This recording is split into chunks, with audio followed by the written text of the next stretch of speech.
How to install your car alarm or remote car starter.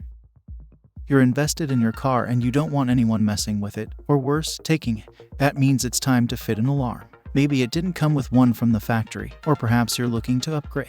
Many modern systems include a very useful cell phone app. You could go to an installer and pay an arm and a leg, or you could do it yourself.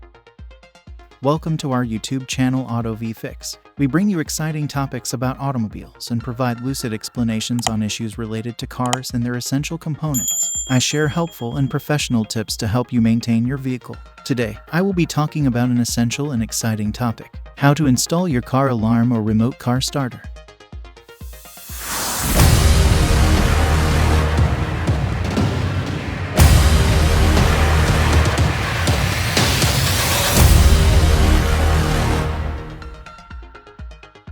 Car alarms are surprisingly easy to fit. In most cases, the hardest part of the project is reaching the wiring harnesses beneath the steering column. That means sliding the seat all the way back, opening the door wide and twisting yourself into position.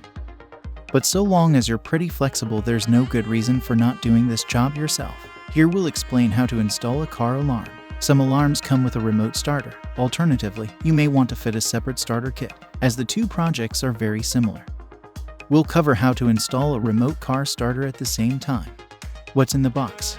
The parts that come with an alarm depend on its specification. At a minimum, you'll have 1. Instructions for mounting. 2. Control box. 3. Siren.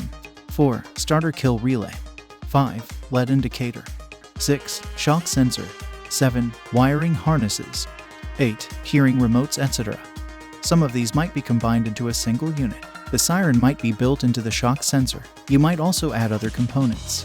For example, an ultrasonic or RF proximity sensor will protect a convertible left with the top down. Tools, materials, and information. The single most useful thing to have is a wiring diagram for your vehicle. These are usually found in workshop manuals. This will tell you what color wires you're looking for and where they are. In addition, you will need multimeter with test probes. This lets you see when a wire has power. A wire probe or test light will do the job too. Screwdrivers, pick tools, electric drill, wire strippers, pliers, a strong light, electrical tape, cable ties. The alarm mounting process. This is splits into 7 steps. 1. Overview of the process. Depending on how your alarm is designed, you'll be mounting 2 or 3 main pieces. These are the siren, the controller, and possibly a shock sensor. The siren goes under the hood with a wire fed through the firewall to the control box. The shock sensor needs mounting to a rigid surface. Under the kick panel is a good place. There may also be an LED to show when the alarm is armed. The control box mounts close to the ignition wiring harness. That's best reached under the steering column. The controller goes here because you'll be connecting to 3 wires in the harness. These are a 12V constant, the ignition wire, and the starter wire. The ignition wire is live when the engine is running, but the starter connection only comes on when you're cranking the engine. In addition, you'll need to provide a good ground. Most alarms connect to the hood and trunk opening sensors. Consider adding these if your vehicle doesn't have them. The steps for fitting a remote start are very similar to those for an alarm. As with any electrical project on your vehicle, disconnect the battery before starting work. This prevents any short circuits. 2. Siren mounting. Find a solid mounting location under the hood. Orient the siren so it points down to prevent water getting in. Drill mounting holes and fit the siren, then thread the wires through the firewall into the cabin. If the alarm instructions suggest a ground under the hood, make this happen. 3. Control box mounting. This usually goes under the steering column, near the fuse box and ignition wiring harness. If your alarm has a separate ignition kill relay, mount this in the same place. Remove the plastic trim panels, and also any metal brackets that may be in the way. Join the wiring harness supplied with the alarm to the controller. Also connect the siren. Now you need to decide which of the ignition harness wires to connect to. Even if you have a manual telling you what colors they are, check this with your multimeter.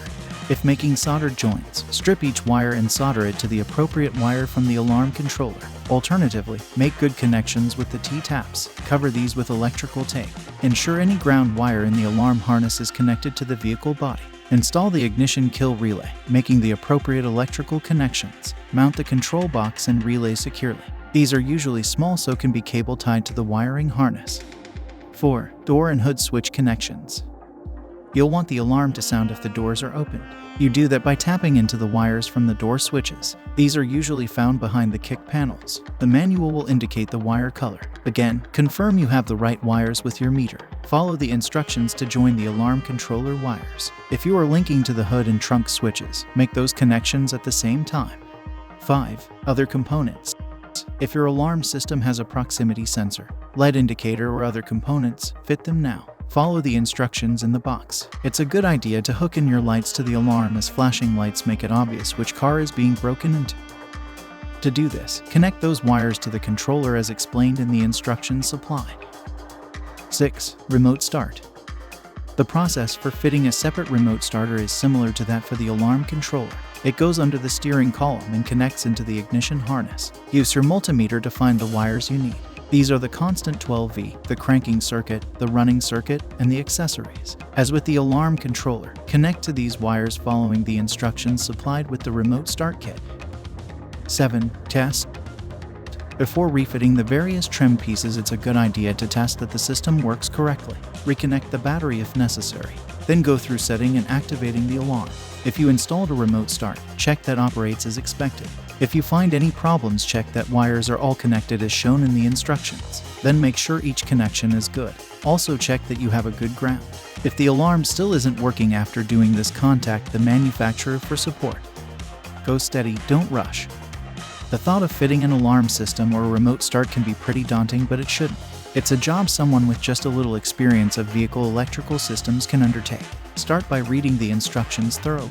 Then get familiar with the system components and go slowly. In a couple of hours, you'll be enjoying greater security and convenience.